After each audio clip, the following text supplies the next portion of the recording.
बिस्मिल्लाहिर्रहमानिर्रहीम। अस्सलाम वालेकुम नाज़रीन, मैं अहमद फ़वाद हूँ। आप यूट्यूब चैनल देख रहे हैं। नाज़रीन, आज तारीख़ है 18 दिसंबर और दिन है बुध का। बड़ी इंपॉर्टेंट डेवलपमेंट्स हैं, तफ़सीलात आपके साथ शेयर करूँगा। सबसे पहले तो ये कि फॉर्म 47 का मामला 5 महीने पेंडिंग रहने के बाद दोबारा से खुल गया है। ये क्या मुद्दा हुआ, अचानक से मामला क्यों खुला है, कुछ तफ़सीलात आपके साथ शेयर करनी है। मरियम नवाज़ को थप्पड़ पड़ा है, ज़ोरदार थप्पड़ पड़ा है। इससे पहले नवाज़ शरीफ को चुप करवाया गया, इस पर भी कुछ तफसीलात आपके साथ में शेयर करूंगा। और इमरान खान साहब को अब क्या एक नई जो ऑफ़र है वो की जा रही है, किस बात पर इमरान खान साहब को मनाने की जो कोशिश है वो की जा रही है, इस पर भी कुछ तफसीलात हैं, वो भी आपके साथ में शेयर करूंगा। सबसे पहले तो जी, ये वज़ीर मुमलिकत शिज़ा फ़ातिमा, ये वज़ीर मुमलिकत बराए IT हैं। इन्होंने कौमी असम्बली में आज तकरीर की और अपनी तकरीर में ये कहा है कि सिर्फ 2% जो लोग हैं वो ट्विटर अकाउंट्स इस्तेमाल करते हैं, इसलिए ट्विटर अकाउंट के ऊपर जो बैन है वो बैन आज़ादी इजहार राय के ऊपर बैन ना समझा जाए। ये शिज़ा फ़ातिमा है जो कह रही है। पहले तो ये चुनतखब हुकूमत मानने के लिए तैयार नहीं थी जी कि ट्विटर के ऊपर बैन हुआ है। हाई कोर्ट्स में केस हैं, वो भी पेंडिंग ही हैं, लेकिन बिल आखिर ये मान गए। चलें, बिल फ़र्ज आपकी बात भी मान ली जाती है कि 2% जो लोग हैं वो सिर्फ ट्विटर यानी कि एक्स को इस्तेमाल कर रहे हैं, तो अगर उसके ऊपर बैन हो जाता है तो ये कोई आज़ादी इज़हार राय की पाबंदी पर बैन नहीं है, ये उनका कहना है।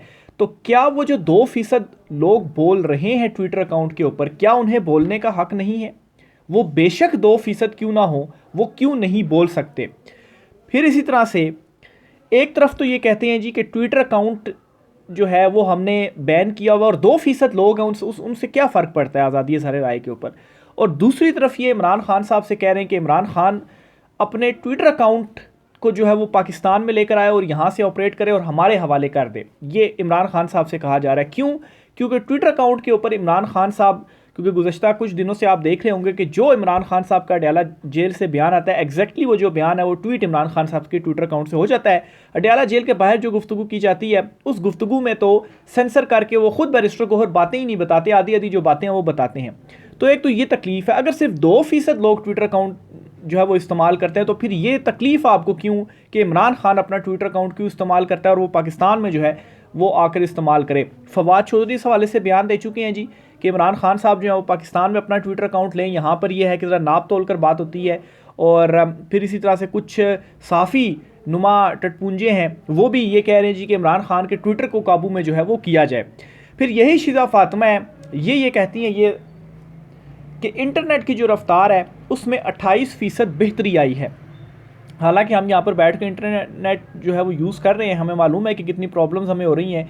वीलॉग बाज़ औक़ात अपलोड करने के लिए जो है वो कई घंटे लग जाते हैं। बहुत सारा जो नाजरीन है वो अक्सर कहते हैं कि वीलॉग जो है वो नहीं आया, तो उसकी रीज़न ये होती है कि इंटरनेट की स्पीड इतनी स्लो कर दी जाती है कि वीलॉग अपलोड करने के लिए बड़ा जो टाइम है वो कंज्यूम हो जाता है। शिज़ा फ़ातिमा ये कहती हैं कि इंटरनेट की रफ्तार 22% उसमें बेहतरी आई। और दूसरी तरफ ये अब्दुल कादिर पटेल हैं पीपल्स पार्टी से, ये कहते हैं कि पाकिस्तान में इंटरनेट का सत्यानाश कर दिया गया। कौन सी फायरवॉल लगा रहे हैं जो लगने को नहीं आ रही। तो ये जी अब्दुल कादिर पटेल कहते हैं। और ये भी कहते हैं कि वॉइस मैसेज डाउनलोड नहीं होते, तस्वीरें डाउनलोड नहीं होती। अब ये दोनों हुकूमत का हिस्सा है, किसकी बात जो है वो मानी जाए। तो ये हुकूमत के जो वज़रा हैं जी, जो रहनुमा है, वो ये एक दूसरे के फ़िलहाल अगेंस्ट जो बयानात हैं वो दे रही हैं। शिज़ा फ़ातिमा तो खैर ये तो चुनतखब हुकूमत झूठ पर झूठ बोलती है, और इनके भी ये जो झूठ हैं वो पकड़े गए हैं कि 28% बेहतरी भी कहाँ से बेहतरी आई है। और ट्विटर अकाउंट 2% लोग इस्तेमाल करते हैं। अव्वल तो क्या उन 2% को आज़ादी इज़हार राय का हक नहीं अगर वो इस्तेमाल करते हैं, क्यों बैन लगाया गया? और अगर आपको वाकई कुछ फ़र्क नहीं पड़ता 2% लोगों से, तो क्यों इमरान खान के ट्विटर अकाउंट के पीछे जो है वो इस वक्त आप पड़ गए हैं? रीज़न सिर्फ इतनी है कि इमरान खान के ट्विटर अकाउंट जो है उससे बगैर सेंसर तमाम चीज़ें जो इमरान खान साहब कहना चाहते हैं ट्विटर अकाउंट से ट्वीट होकर सामने आ जाती हैं। हालांकि अडयाला जेल के बाहर से सेंसर हो जाती है और बैरिस्टर गोहर या दीगर होते हैं, उनके ऊपर चले इल्ज़ामात नहीं देते, ज़ाहिर सी बात है प्रेशर होगा जिसकी वजह से वो बातें नहीं बता पाते। तो ये आज़ादी इज़हार राय की जो है वो आज़ादी है जी कि आप बोल सकते हैं। बहरहाल दूसरी तरफ आपको लेकर चलूँ जी, तो मरियम नवाज़ को एक थप्पड़ पड़ा है। और थप्पड़ क्या पड़ा है, ये शाहिद खाकान अब्बासी ने कहा है। क्या कहते हैं शाहिद खाकान अब्बासी? ये जो कर रहे हैं ये पॉलिटिकल दहशत गर्दी है। नून लीग सिर्फ इक़्तिदार के लिए इतना नीचे गिरी है। नून लीग सिर्फ इक़्तिदार के लिए इतना नीचे गिरी है। ये वो शाहिद खाकान अब्बासी हैं जो नून लीग की तरफ से वज़ीर आज़म बने और फिर उसके बाद नून लीग को इन्होंने छोड़ा और अब नून लीग के अगेंस्ट इन्होंने जो बयान है वो दिया। हालांकि शरीफ ख़ानदान ने हमेशा इक़्तिदार अपने पास रखा, ठीक है, शरीफ ख़ानदान के अंदर ही इक़्तिदार रहा है। अभी भी आप देख लें, शहबाज शरीफ वज़ीर आज़म चुनतखब और मरीम नवाज़ जो है वो चुनतखब वज़ीर आला, और शाहिद खाकान अब्बासी वो वाहिद थे कि जिसे शरीफ ख़ानदान ने जो है वो आर्जी तौर पर 1 साल के लिए तकरीबन ये बने थे तो ये वज़ीर आज़म रहे। ये कहते हैं कि नून लीग इस वक्त जो कर रही है ये पॉलिटिकल दहशत गर्दी है, जो कुछ भी ये कर रही है, और दूसरा इक़्तिदार के लिए ये इतना नीचे गिर गए हैं। यानी खाकान अब्बासी भी नहीं सोच सकते थे। हालांकि जिस तरीके से नून लीग बनी और जिस तरीके से नवाज़ शरीफ की पॉलिटिक्स का आगाज़ हुआ और जर्नलों के ज़रिए जैसे वो माजी में इक़्तिदार में आते रहे तो उस वक्त और फिर उसके बाद जितना अर्सा वो रहे तो ये बड़े पुराने साथी हैं शायद खाकान अब्बासी, तो उनके लिए वो चीज़ें नई नहीं थी। लेकिन ये जो बात इन्होंने कह दी है इसका मतलब ये है कि अब तो उससे भी मज़ीद नीचे ये गिर गए हैं। यानी कि मरीम नवाज़ जो है वो कहती हैं कि एक रास्ता है बड़ा आसान है, वहाँ पर सिर्फ पॉलिश करनी पड़ती है, तो वो करने में भी मरीम नवाज़ ने सारी जो हदें हैं वो पार कर दी हैं। तो ये एक तमांचा है जो कि शाहिद खाकान अब्बासी ने लगाया मुस्लिम लीग नून के चेहरे पर, मरीम नवाज़ के चेहरे पर। इसी तरह से जी सुप्रीम कोर्ट से भी एक ख़बर है, और खतीजा शाह, एक जेल्स इस्लाहात कमेटी बनाई गई थी और इस कमेटी में खतीजा शाह भी शामिल थी कि आप मुख्तलिफ जेलों का दौरा करेंगी और वहाँ की रिपोर्ट्स देंगी ताकि जेलों में जो कैदियों की सूरत हाल और दीगर चीज़ों के हवाले से रूल्स जो हैं वो बनाए जाएँ। तो खतीजा शाह साहिबा जो हैं उन्होंने अडयाला जेल का दौरा किया और उस दौरे में उन्हें इमरान खान साहब के सेल तक जाने की इजाज़त नहीं मिली, जिस पर उन्होंने चीफ जस्टिस याहिया अफरीदी साहब को जो लेटर है वो लिखा है। अब यहाँ पर देखें जी कि चीफ जस्टिस के हुक्म से कमेटी बनी और उनकी इजाज़त से ही जो दौरा है वो किया गया। तो अब चीफ जस्टिस याहिया अफरीदी का भी हुक्म अडयाला जेल वाले नहीं मान रहे और इमरान खान के सेल तक जो खतीजा शाह हैं उनको नहीं जाने दिया गया। तो ये इस मुल्क में आपके चीफ जस्टिस की हैसियत है। खैर उनके पास वैसे भी कोई पावर तो उतनी रही नहीं, सारी पावर तो जो है वो आइनी बेंच के सरबराह जस्टिस अमीनुल खान साहब के पास चली गई। सारे केसेस तो वहाँ पर लगते हैं। वो एक कहा गया ना चीफ जस्टिस याहिया अफरीदी साहब के हवाले से कि सुप्रीम कोर्ट में एडमिनिस्ट्रेटिव जो काम है ये रंग वगैरह करने के, बस अब चीफ साहब वो देख सकते हैं, बाकी तो इनके पास कोई ऐसा इख्तियार नहीं है। तो बहरहाल जी इतना डी वैल्यू इस वक्त चीफ जस्टिस का ओहदा हो गया है। और इसकी शुरुआत कब हुई? जब चीफ जस्टिस उमर अता बंदयाल साबिक जो चीफ जस्टिस है उन्होंने 90 दिन में इंतखाबात का फैसला दिया था और उस वक्त जस्टिस मंसूर, जस्टिस अतर मिल्ला यही जजेस थे जो कि उनके मुखालिफ खड़े हुए। और आज यही हैं जो अंदर खाने ज़रूर ये सोचते होंगे कि क्योंकि इन्होंने ही बाद में फिर मखसूस नशिस्तों और दीगर फैसले दिए, उसके ऊपर भी इम्प्लीमेंट नहीं हुआ, तो जो है वो फिर आकर तकरीबों में भी कहा गया कि फ़ैसले पर अमल दरामद होना चाहिए। तो उस वक्त आप सब कहाँ थे जब साबिक चीफ जस्टिस उमर अता बंदयाल ने और जो बेंच था उसने फैसला दिया था और उसके ऊपर इम्प्लीमेंट नहीं हुआ था और आप कादी फ़ाइज़ ईसा कैंप में खड़े हुए थे। और फिर कादी फ़ाइज़ ईसा ने क्या किया वो भी आपके सामने ही है। तो बहरहाल जी ये जेल इस्लाहात कमेटी जो थी खतीजा शाह, इन्होंने फिर चीफ जस्टिस याहिया अफरीदी को लेटर लिखा है और उस लेटर में क्या कहा है आपको बताता हूँ, थोड़ी सी डिटेल्स हैं। जेल इस्लाहात की ज़ैली कमेटी ने गुज़श्ता रोज़ अडयाला जेल रावलपिंडी का दौरा किया।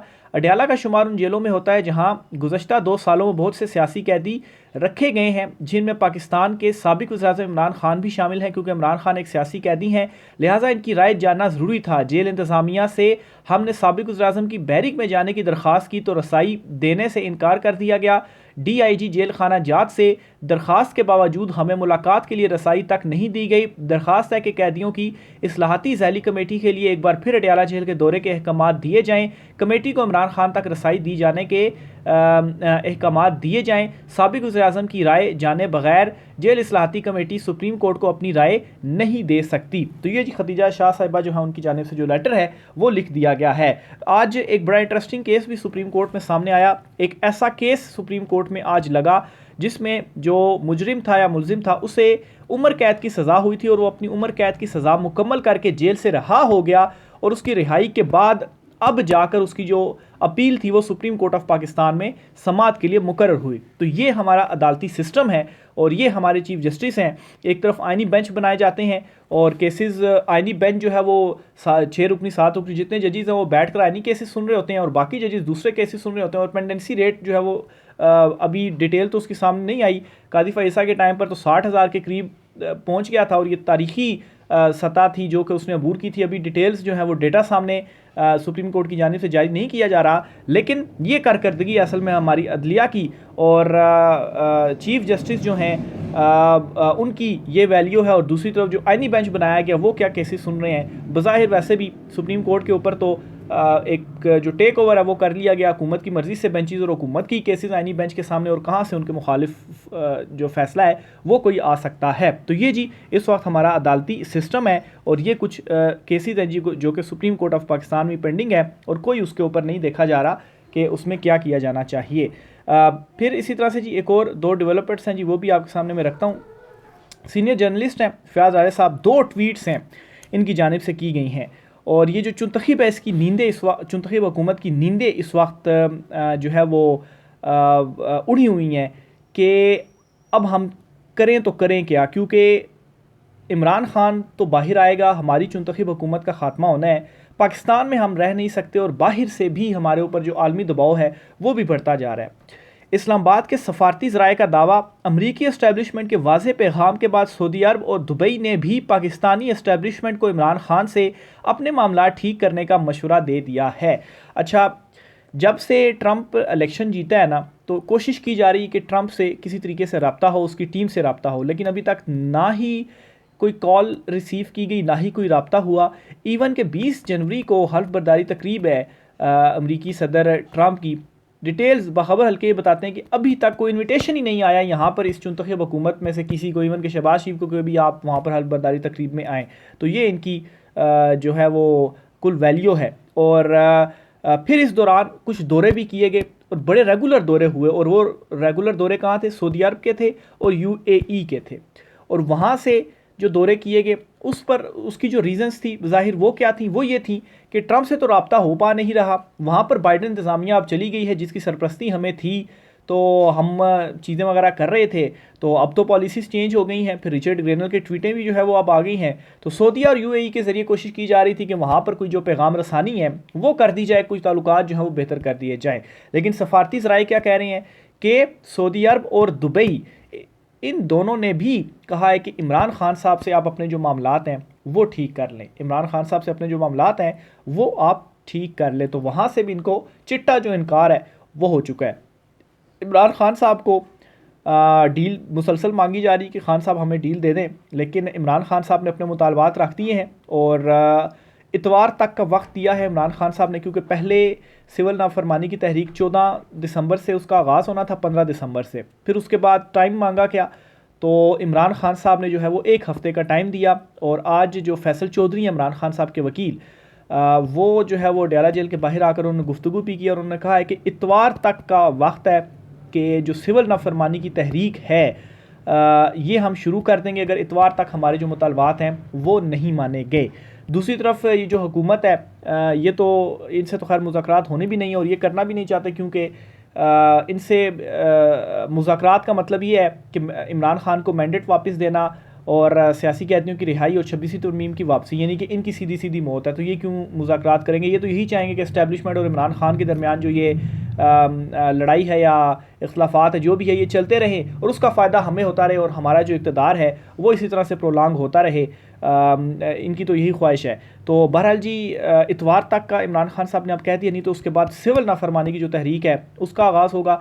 ऑलरेडी ये जो बाइकआउट मुहिम इस वक्त चलाई गई है आज खुद ही सोशल मीडिया के ऊपर, इसमें जी जो मुख्तलिफ डिटेल सामने आ रही हैं, बाइकआउट जो किया जा रहा है इसमें काफ़ी जो नुकसान है वो हो रहा है। और फिर उसके बाद अगर ये सिविल नाफरमानी की तहरीक का आगाज़ हो जाता है, सिर्फ 20% जो ओवरसीज़ पाकिस्तानी या रेमिटेंसेस पाकिस्तान भेजना बंद कर दें, यानी कि जितने वो टोटल भेजते हैं 100 अगर भेजते हैं तो वो 80 भेजें, 20 ना भेजें, तो इससे भी बहुत डेंट जो है वो पड़ेगा और ये नाकाबिले बर्दाश्त होगा। और सिर्फ ये नहीं है कि ओवरसीज़ पाकिस्तानी यहाँ पर अपने फैमिलीज़ को सपोर्ट करने के लिए और ख़र्चे के लिए पैसे भेजते हैं तो सारे के सारे पैसे भेजेंगे, वो इन्वेस्टमेंट के लिए भी यहाँ पैसे भेजते हैं। और ओवरसीज़ पाकिस्तानी अगर बाहर कहीं पर काम कर रहे हैं तो उनकी जो इनकम है वो, उसका मतलब ये नहीं है कि वो सारी की सारी इनकम ही उनके ख़र्चों में निकल जाती है। वहाँ पर जाके कुछ अर्सा काम करके सेविंग करके और यहाँ पर आके प्लाट या घर इस किस्म का कोई एसेट जो है वो ख़रीद लिया जाता है। तो अगर 20% जो है वो रेमिटेंसेस ना भेजना ये कोई मुश्किल नहीं है, वो मतलब है कि थोड़े से पैसे, सिर्फ खर्चे जितने पैसे भेज सकते हैं और उसके बाद रेमिटेंसेस ना भेजें। तो इसलिए ये जो एक कहा जा रहा है जी कि ये तो नामुमकिन है मुख्तलिफ लोगों की तरफ से, तो मेरे ख्याल से ये नामुमकिन नहीं है। फिर इसी तरह से जी डोनाल्ड ट्रंप की वापसी पर सॉफ्टवेयर अपडेट, पाकिस्तान में इंतखाबी धांधली का जवाब देने की ज़रूरत है। ये तर्जुमान अमरीकी महकमा खारजा मैथ्यू मिलर का ये बयान सामने आया है। तो जब तब्दीली है उसकी हवाएं चल पड़ी हैं।